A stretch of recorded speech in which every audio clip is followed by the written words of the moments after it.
On this Monday night, Canadian officials are on their way to Washington trying to save NAFTA. This after the United States and Mexico reached their own trade deal. And Donald Trump suggests the North American deal is dead again. So now where does that leave this country and the thousands of Canadian jobs on the line?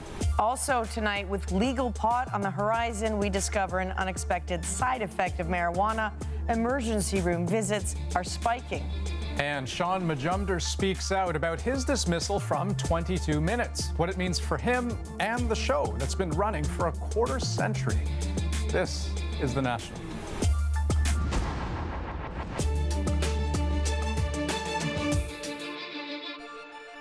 The president has threatened to get rid of NAFTA before, but now a preliminary trade deal between the U.S. and Mexico has ratcheted up the pressure on Canada and made that possibility real.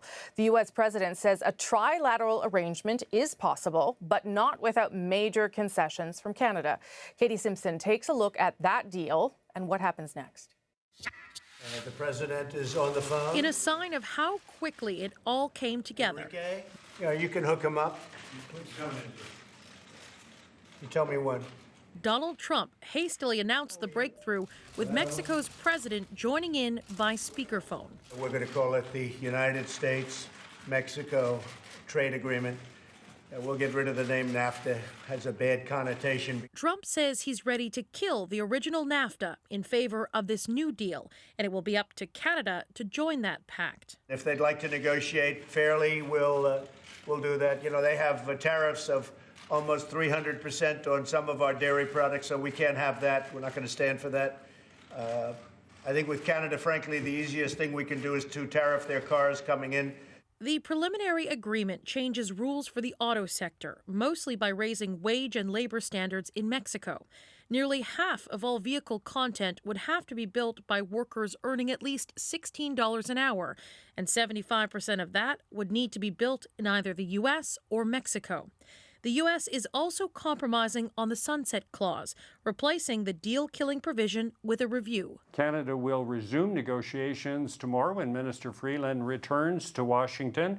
We have our positions, and we will always argue our positions so that we have a good deal for Canada. The Foreign Affairs Minister is cutting short a work trip to Europe to lead the Canadian delegation. It has been sitting on the sidelines for more than a month, while the U.S. and Mexico talked through their differences. With all our efforts, 24/7, to promote that Canada continues to be a part of these agreements. Mexico is insisting Canada remain in the pact, but with the U.S. and Mexico already on the same page, it will likely be difficult for Canada re-entering the talks. I think they definitely have to play catch-up. They have to play catch-up on a number of key issues. That apparent game of catch-up is already underway. Prime Minister Justin Trudeau spoke with President Trump by phone this afternoon ahead of the restart of talks tomorrow.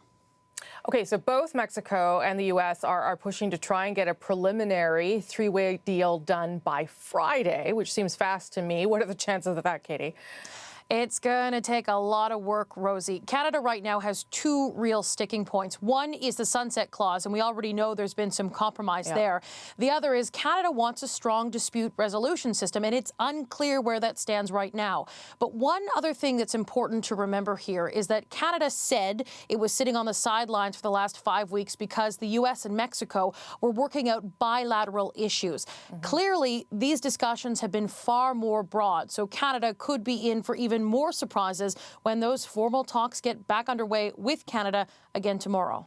Okay, we'll find out then. Thank you, Katie. Appreciate it. Thanks.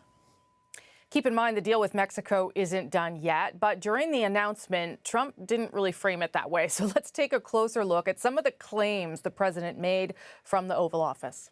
It's a very comprehensive agreement. So, Enrique, I will see you soon. I think we're going to have a very formal ceremony. The president might be getting ahead of himself a bit. Trump can't just sign a deal with Mexico. NAFTA was approved by the U.S. Congress in '93, so any changes to the agreement, including the president's newest deal with Mexico, will require congressional approval. Today, many leading Republicans cautiously welcome Trump's announcement while making it clear that they won't embrace a NAFTA 2.0 that leaves out Canada. This is one of the largest trade deals ever made, maybe the largest trade deal ever made. Not true. NAFTA, as it currently stands, is bigger than a deal between just the U.S. and Mexico. And then there's this easily debunked claim. As far as Canada is concerned, we haven't started with Canada yet. Okay, we're ready to go. Canada has been at the negotiating table ever since trade talks kicked off a year ago this month. And Foreign Affairs Minister Chrystia Freeland herself has traveled extensively between Ottawa, Washington, and Mexico City. We are actually working on cutting tariffs. In fact, President Trump and Prime Minister Trudeau have spoken at least 13 times in the last year, and they've talked about trade and NAFTA, almost everyone. We're starting negotiations with Canada pretty much immediately. I can't tell you where those negotiations are gone. It's going to be, it's a smaller segment. As you know, Mexico's a very large trading partner. That's not true either. Canada is America's second largest trading partner, only behind China. Mexico is actually third. Last year alone, U.S. trade with Canada totaled $50 billion more than U.S. trade with Mexico. No surprise then, tens of thousands of jobs in Canada depend on NAFTA. You probably know that. So we asked Diane Buckner to check in and see how businesses here are reacting to Trump's assertion that NAFTA could be replaced. The Armstrong family has been running this dairy farm since 1828. Nowadays, though, Philip Armstrong is well aware his industry has become a target during trade talks. We know President Trump has kind of singled us out, even though they have a major surplus with us. They see us as the problem, even though the facts say we're not the problem. That is a big issue. Today's announcement of an agreement between Mexico and the U.S. certainly puts pressure on Canada, and there was another threat of auto tariffs today. Flavio Volpe represents over 200 auto parts firms. He started working the phones as soon as he heard the news. I just called to see ask the Mexicans if what we were listening to was hard negotiating rhetoric or whether something material happened on the ground. His contacts reassured him. They told me they're committed to a three-party agreement and three-party negotiations and looking forward to Canada coming back to the table. The Auto Workers Union says it's delighted to hear that the new U.S.-Mexican agreement would guarantee higher wages for Mexican workers, an indication the U.S. wants to level the playing field. The problem with Canada and the United States were the low wages of Mexico. So I'm a lot more comfortable today than I have been over the last 24 years, to be candid with you. But until a comprehensive deal is done, a lot of industries could still be targeted by Trump. I think we have to give him some kind of a win on something that he wants to give a win to.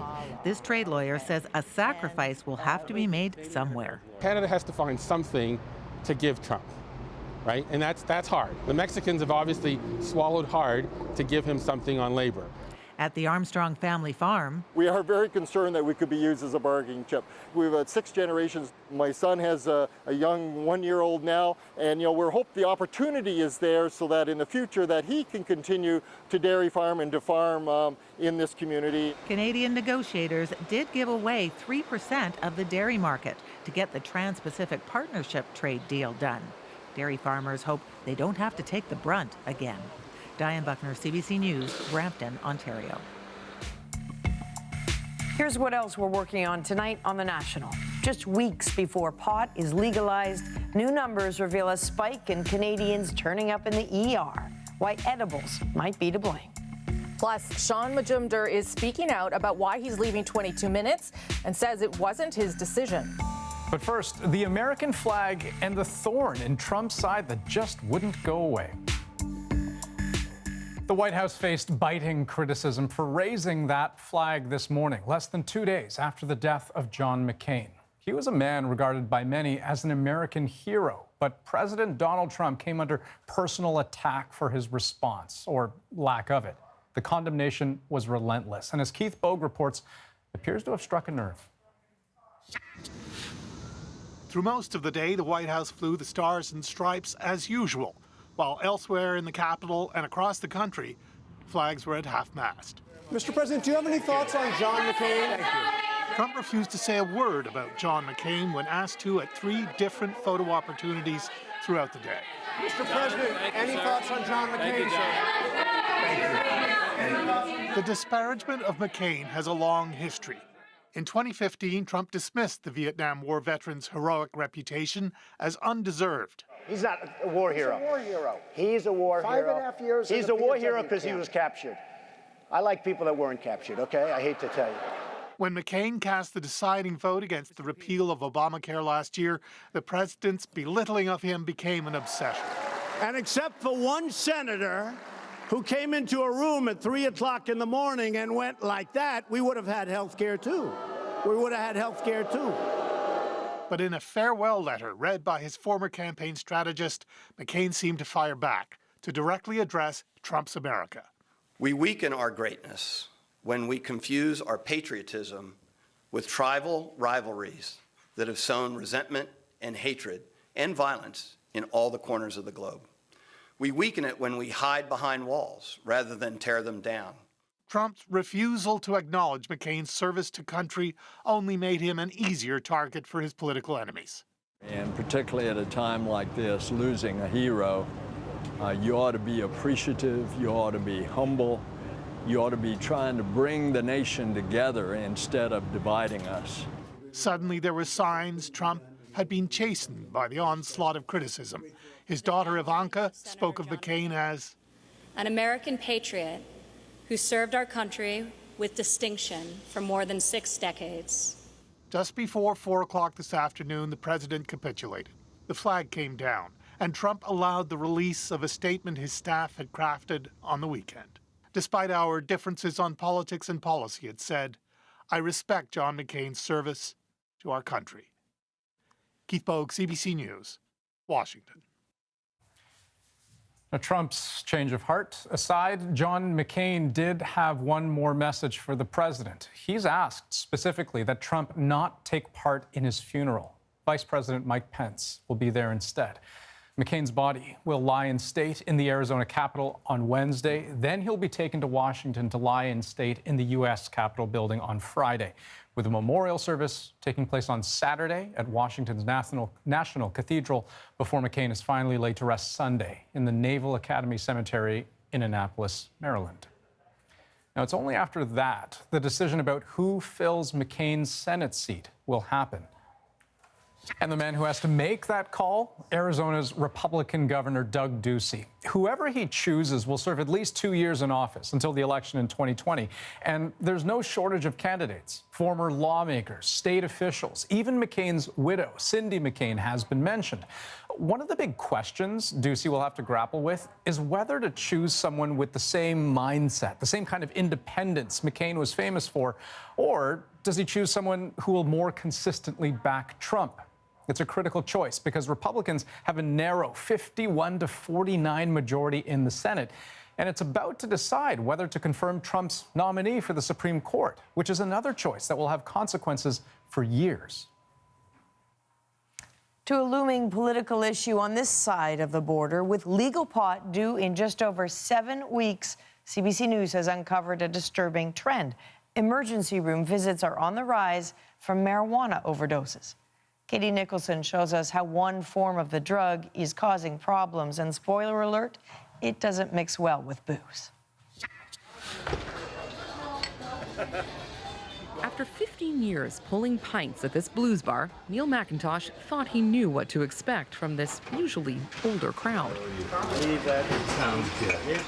So when one man in his late 50s stood up and promptly collapsed in front of the stage, he assumed the worst. You see this scene, you're like, oh God, okay, instantly 911.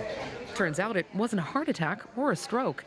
It was something else entirely. The paramedics came and it was assessed that, he had eaten an edible and just couldn't handle it. McIntosh says it's the 3rd time it's happened this year. Toronto emergency physician Dr. Michael Szabo says he's also seeing more cannabis-related emergencies. We're seeing a lot of people out there who are accidentally ingesting huge amounts of cannabis. And they're not realizing that what they're taking in is excessive. New numbers provided to CBC News by the Canadian Institute for Health Information show Canadians are increasingly ending up in emergency rooms because of cannabis-related poisoning or overdoses. Over 3 years, the number of visits has nearly tripled in Ontario and nearly doubled in Alberta. It shows the increase in ER visits Dr. Szabo knew the numbers were high, but not this high. So your first thought when you saw that? I'm pretty shocked that it's that, yeah, it's gone up that much. And then I definitely think that those numbers will go up even more. So how much of a burden on resources is that? Well, it's a huge burden. They're occupying beds, they're occupying nursing time. From what he's seen, cannabis edibles are a big part of the problem. They're widely available, but Health Canada confirms they won't be legalized until sometime in the next year, which means they won't be regulated. I would have liked to have seen public health messaging starting as soon as the bill passed, if not sooner than that. The Canadian Public Health Association says a quarter of 15 to 24-year-olds are already using cannabis products. But people of all ages would benefit from strong provincial public health campaigns. For people who perhaps consumed cannabis in their teens, 20 or 30 years ago, they're going to find that cannabis is a very different product today. It may be a much more potent product. So you put the fat in here, pack this guy with your cannabis of choice. Chef Charlotte Langley uses this machine to make cannabis-infused cooking oils. It allows her to control dosages down to the teaspoon. I highly recommend starting light. There's no need to overindulge. It's meant to be gentle. She has basic advice to anyone cooking with cannabis. Know where it's coming from, research the strains, find out exactly what's going on with those strains, and then ease your way into trying small quantities. Age and health and... Back at the Blues Bar, Neil McIntosh is concerned bar servers aren't getting any guidance like they do for alcohol. I'd like to see a little bit of support from the agencies that tell us to manage alcohol and manage people's experience with substances.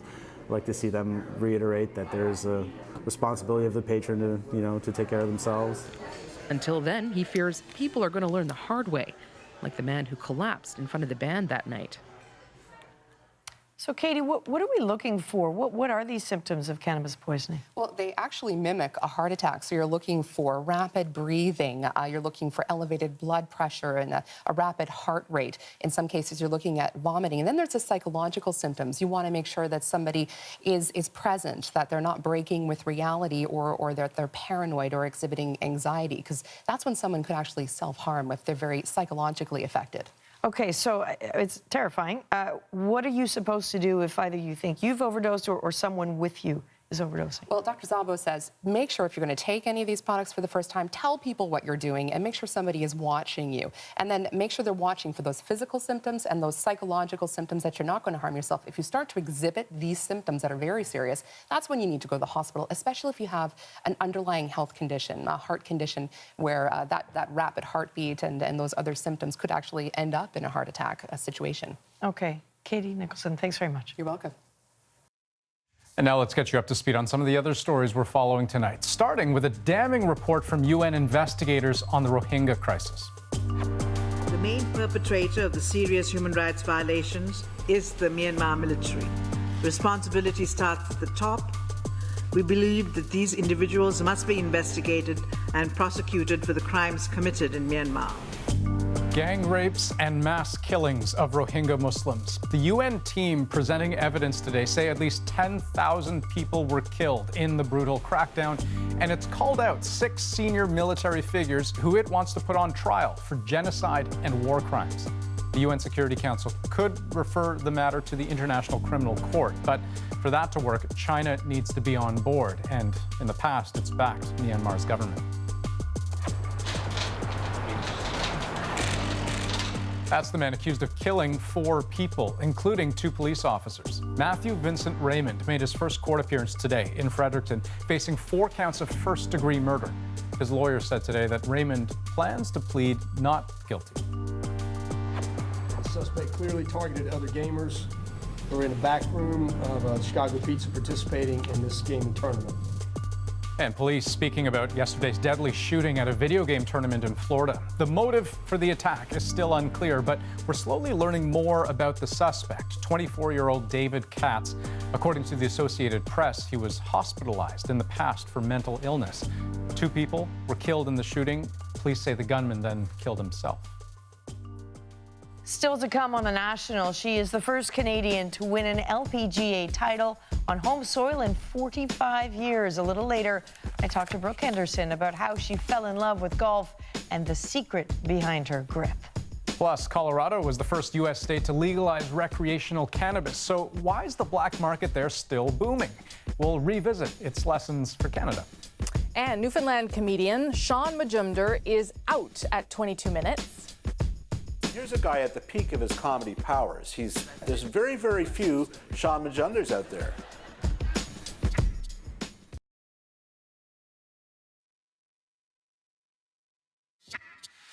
Hey, I'm Raj Binder, and I'm here at the Roar of the Rings Curling Pond Spiel Tournament Matchup Game competition.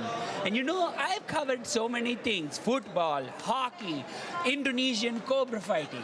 But this game of curling, I don't get it at all. It seems 22 minutes has no more time for Sean Majumder and his characters. Yesterday, we learned the popular cast member was leaving the CBC's long-running parody show. But today, Majumder explained he was dismissed over creative differences. So what happened? And what does it mean for 22 minutes? The CBC's Tashana Reid has the details. Canada, you know I love you so much. For 15 years, Sean Majumder has been making us laugh on This Hour Has 22 Minutes. This poor lady has been on the ice for hours with nothing to eat, no shelter. Why the hell do you do this? The news he would not return to the show came as a surprise. This morning, the comedian cleared the air. Unfortunately, due to creative differences between the Halifax producers and myself, the decision for my departure was not mine.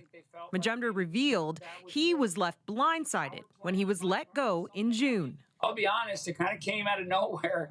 I didn't feel like that was the conversation I was going to have. DHX Media, the company that produces 22 Minutes, hasn't responded to our request for an interview and aren't saying why Majumder was dismissed. CBC released a statement, part of it saying this: Sean made a huge contribution to the success of the program, but after a great run, CBC and DHX Media decided to go in a different direction. Majumder says he'd been trying to get the show to push boundaries and take risks, even writing a letter to his bosses shortly before he was dismissed. I felt that our show could be even better, and by including the cast and including the writers a lot more, making it more of a collaborative effort. TV critics like Bill Briot are wondering what Majumder's absence will do for the ratings. There's very, very few Sean Majumders out there. He kills and sells out. He's very, very funny. I don't know anybody else who does both stand-up and sketch as well, and those are two very separate disciplines. Still funnier. Still, he points out the show has survived major moves like this one. No one's irreplaceable, you know, and there have been folks on 22 Minutes, Rick Mercer, the most famous example, who have left, and the show has done very, very well. On Twitter, Mark Critch wished his pal the best. I can't wait to see what he does next because nobody breaks me up more. It's really great to see all the love and the support that not only fans across Canada have for 22 Minutes, but also for me. Is very nervous. Majumder says the hardest part of all of this, saying goodbye to the cast and crew. But he's excited for what's next. Tashana Reid, CBC News, Toronto. Still ahead, more of John McCain's final words in our moment of the day. We are 325 million opinionated, vociferous individuals. We have always had so much more in common with each other than in disagreement.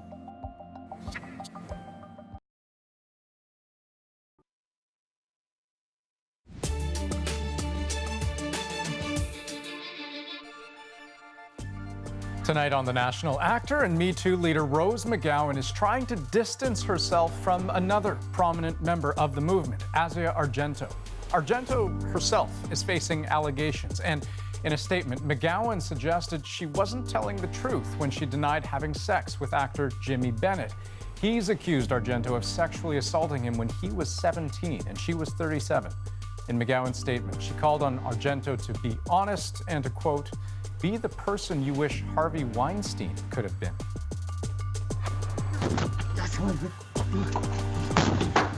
This is some pretty dramatic surveillance video of an apparent home invasion this weekend just west of Montreal.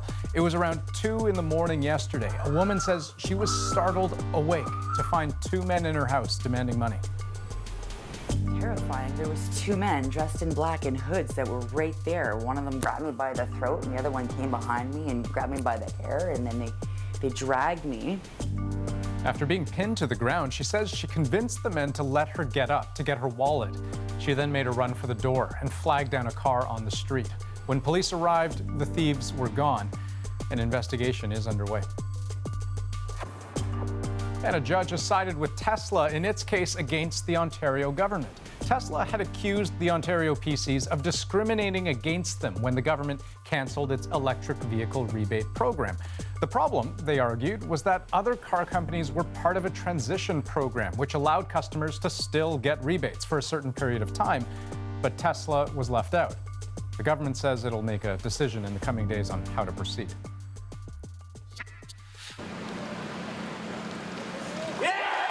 The wait is over for Canadian fans, and the dream is now a reality for Brooke Henderson. Well, there you go. That was a golden moment for Ontario's Brooke Henderson. Yesterday, she won the Canadian Women's Open, the first Canadian to do so in 45 years, which, of course, explains the celebrations. So that's Dad and Mom doing the champagne honors, and caught in the bubbly blast, her sister Brittany, also her caddy. Brooke Henderson has shot to prominence at just age 20, but this was no overnight success. Good ball flight. Before she turned pro 4 years ago, she was the world's top-ranked female amateur golfer. She was named the Canadian Press Female Athlete of the Year for 2015 and again in 2017. Yesterday's historic win marked Henderson's 7th victory on the LPGA circuit, and it earned her just under $450,000, which means she is now 1 win away from tying the record for the most professional golfing wins ever by any Canadian. She signed a number of sponsorship deals with major companies. All signs point to a brilliant career ahead. And earlier today, I spoke with Brooke Henderson from Calgary. Okay, so firstly, congratulations, Brooke. And tell us, if you can, what did the best moment of yesterday actually feel like? Yeah, I would have to say walking up 18 after I hit my approach shot, I kind of finally could take a deep breath and kind of relax a little bit and know that I had finally won this. And, the smile on my face when I knew I had hit it that close was watching it over, it just means so much, and it just felt so good because, I'd wanted this for so long, and I dreamt of hoisting up this trophy for Canada, and to finally be able to do it. The way I did it yesterday, birdieing 5 of my last 9 holes was really, really awesome, and it was really a dream come true. Can you tell us a story about who planted this golf seed with you, and when the moment was that a little voice said, this is more than a sport, maybe this could be my life?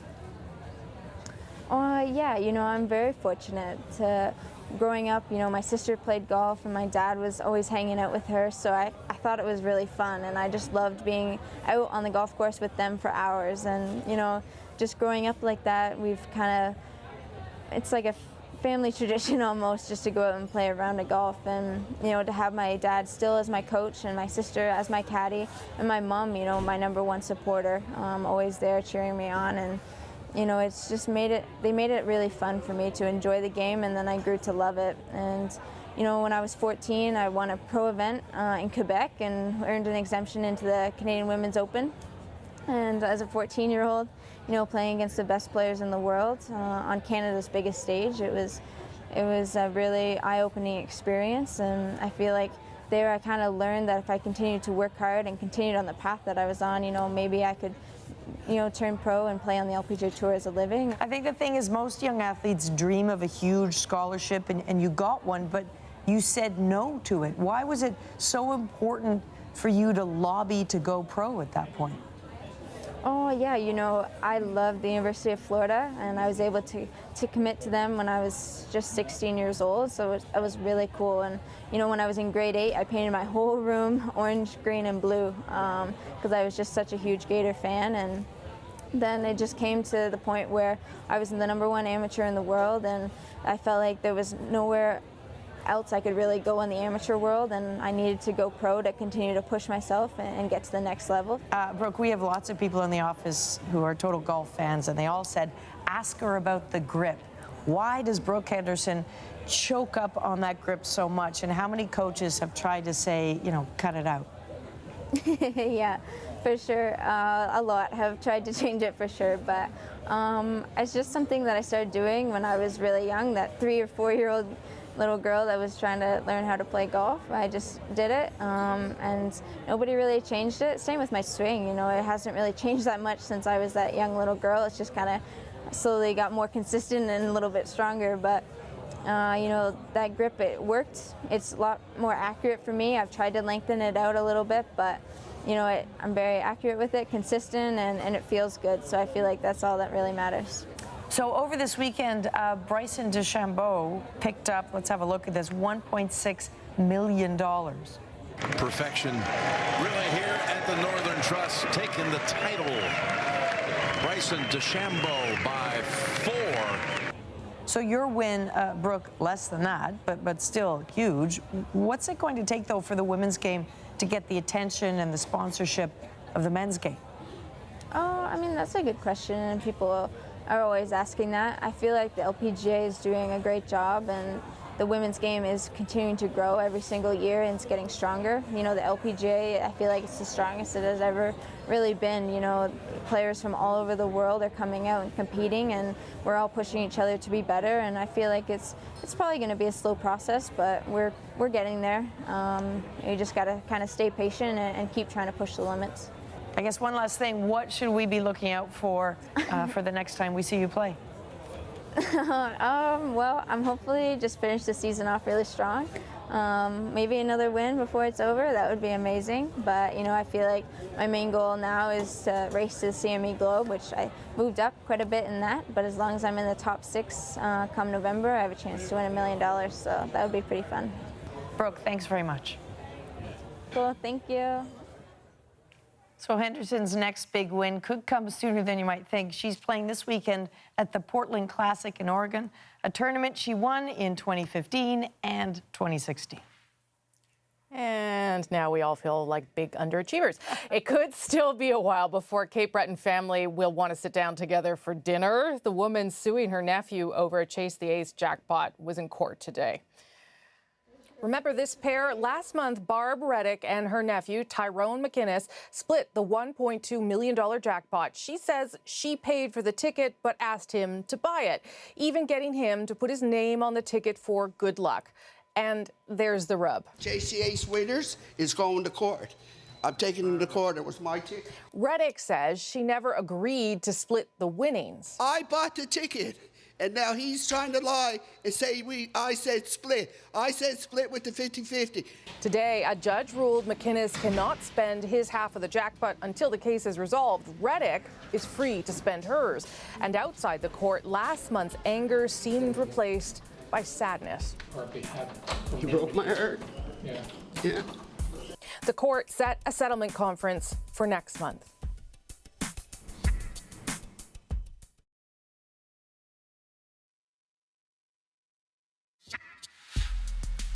About 7 weeks to go until pot is legal right across the country. The date's coming fast, but there are still so many unanswered questions. One of the big ones, could it really break the black market?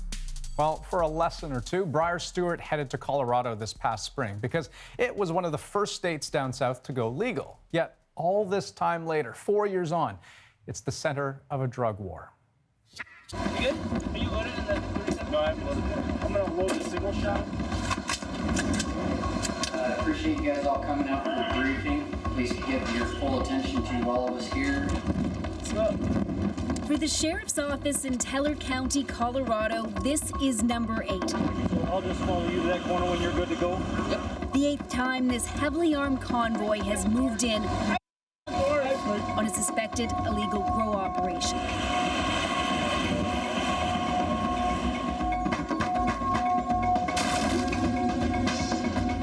In the land of legal weed, the black market is booming like it never was before.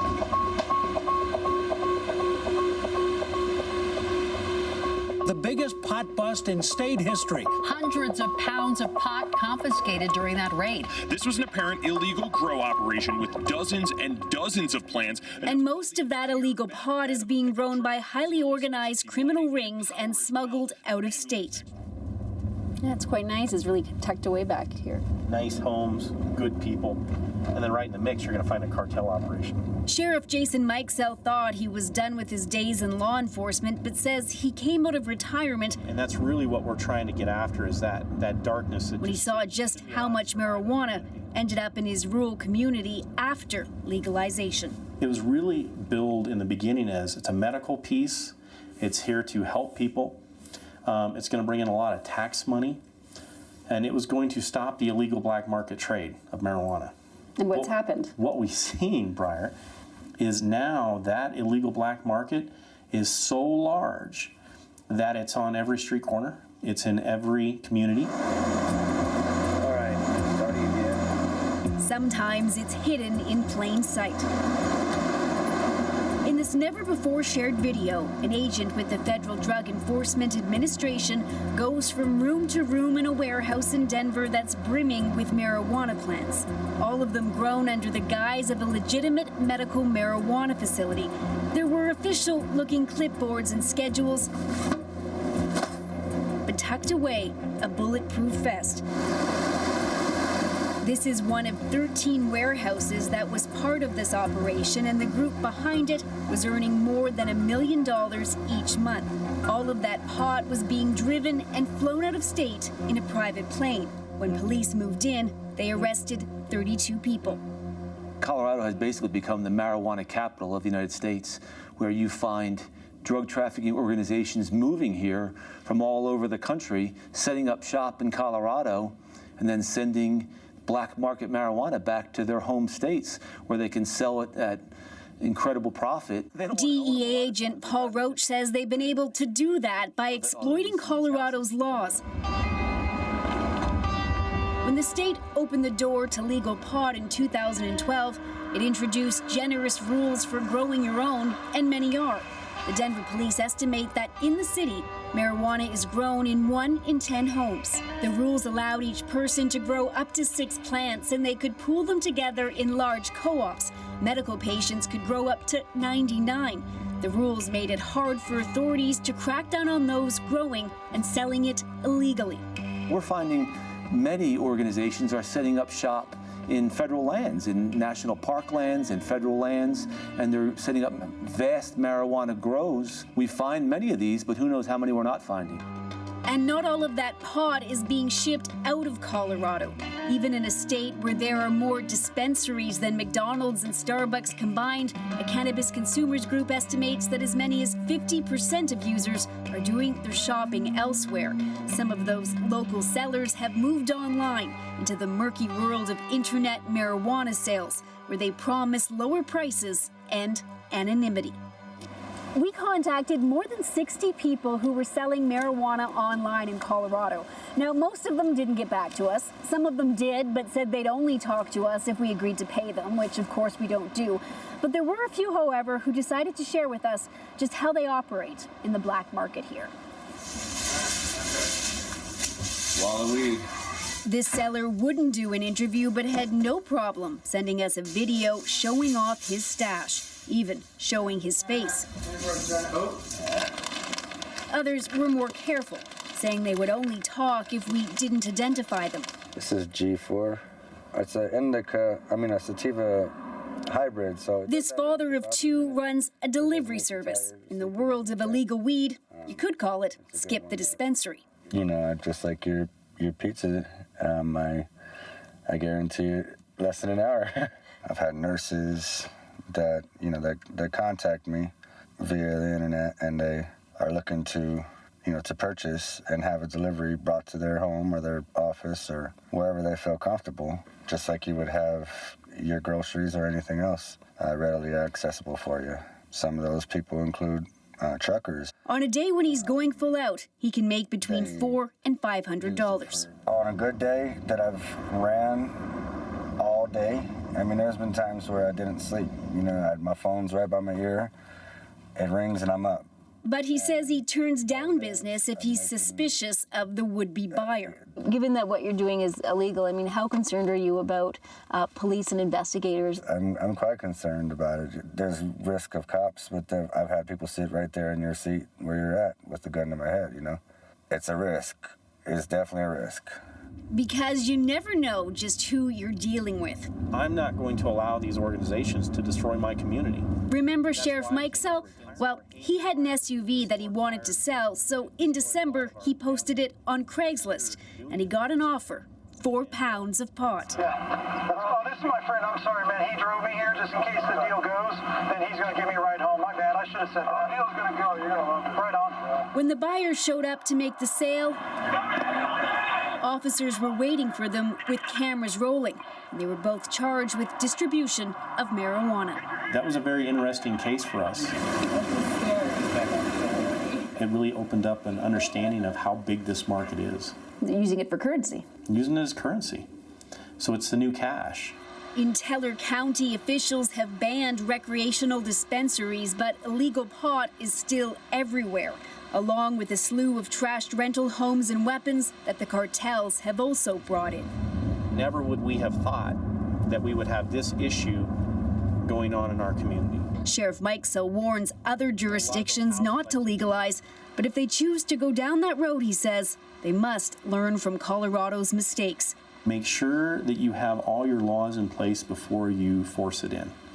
Because if you don't, the weight of what you allow to begin, the way Colorado did in the beginning, will crush your state. This year, Colorado's government introduced new legislation to try to crack down on all the illegal growing and smuggling. New rules now restrict just how many plants residents and medical marijuana patients can grow in one place. This has given authorities more power, but it's difficult to play catch-up. In Teller County alone, we know that we have another 60 to 70 marijuana houses within Teller County we haven't got to yet. On this raid, the sheriff's team was about 2 days too late. Inside, all they found was some dodgy electrical wiring, grow lights, mildew, and mold. There was even a crib suggesting a baby lived here. But everyone was gone, and so was all that pot, still destined to be sold somewhere on the black market. Briar Stewart, CBC News in Teller County, Colorado. Tonight's moment is coming up next, but first, an update on 11-year-old Sofia Sanchez, who we told you about last week. She got one birthday wish when rapper Drake canceled the Toronto concert to meet her while she awaited a heart transplant. And now? And my other wish is to get a heart. Yeah? She's gonna have it soon. Well, guess what? It happened today. You're getting a heart. Congratulations! I'm getting a heart, Mom! Yes, baby. I know.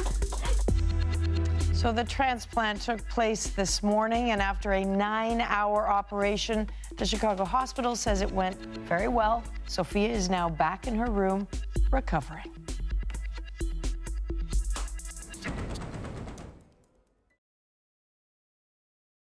Dreamers change the world. Search the sky past the tall trees. Count every star in the galaxy. Detective Murdoch? There's been a murder. How's that possible? I'm not sure. More work is required. Murdoch Mysteries returns this fall on CBC. Earlier in the program, you heard some of John McCain's final message, written in a letter, but read aloud by Rick Davis, McCain's former campaign strategist. We've heard a lot of stories about John McCain since his passing this weekend, stories about his will to survive as a prisoner of war, about his political successes and some of his failures. But tonight, we want to leave you with McCain's own words. His heartfelt message of hope is our moment of the day. These are John's final words. Fellow Americans, that association has meant more to me than any other. I lived and died a proud American. We are 325 million opinionated, vociferous individuals We argue and compete. We have always had so much more in common with each other than in disagreement. If only we remember that and give each other the benefit of the presumption that we all love our country. 10 years ago, I had the privilege to concede defeat in the election for president. I want to end my farewell to you with heartfelt faith in Americans that I felt so powerfully that evening. I feel it powerfully still. Do not despair of our present difficulties. We believe always in the promise and greatness of America. And so in one of those final shots we saw there, that is the desk of John McCain in the Senate, draped in black and with a vase of white flowers. That's customary when a senator dies. And I think uniquely in these situations, we see politicians try to set politics aside as well. Well, it's interesting. He had so many friends. We've heard in the last few days from Republicans and Democrats. And, you know, it's been interesting to hear Americans talk about how the one thing John McCain sort of taught them is that it's possible to respectfully disagree with each other. You can actually have these conversations, which are, you know, starting to feel more and more rare. I'm going to steal some words from the chief White House correspondent from the New York Times, Peter Baker, who said yesterday he was remarkable, not because he was perfect, but because he knew that he wasn't. That's The National for August 27th. Thanks, everybody. Good night. Good night.